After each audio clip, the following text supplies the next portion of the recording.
As the US dollar batters Asian currencies, including the Philippine peso, President Bongbong Marcos's economic team speaks in unison.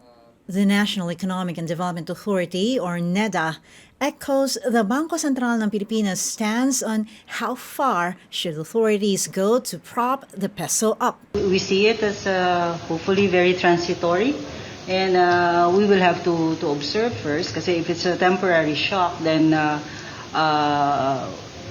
we should not overreact. Recent foreign exchange pressures are not unique to the peso. As an inflation-targeting central bank, the BSP will respond to exchange rate fluctuations to the extent that they pose a risk to the inflation outlook.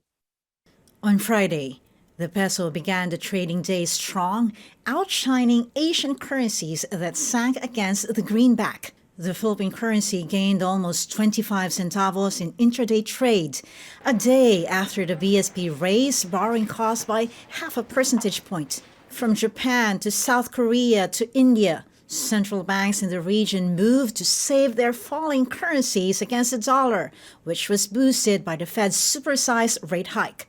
Still, the peso ended the session tumbling to a new all-time low at 58.50 against the greenback.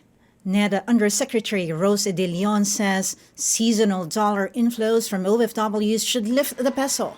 That's because money sent home from abroad will be exchanged for pesos, creating demand for the local currency. Traditionally, towards the end of the year, that's also when we see some strengthening of the peso because of the influx of remittances. So we'll see.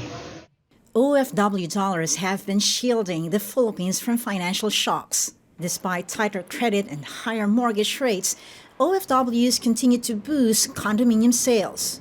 We just launched another one just a few weeks ago, the Sage Residences in Mandaluyong. We've already received reservation for more than 300 units in just 4 days of selling. In real estate, it's also a good hedge against inflation. Economic managers will review their foreign exchange rate forecasts along with other assumptions for Dubai oil and GDP by December. That periodic review on macroeconomic assumptions is needed to decide on the budget, because those who lose when the peso loses against the dollar might need social safety nets to break their fall. Lois Calderon, CNN Philippines.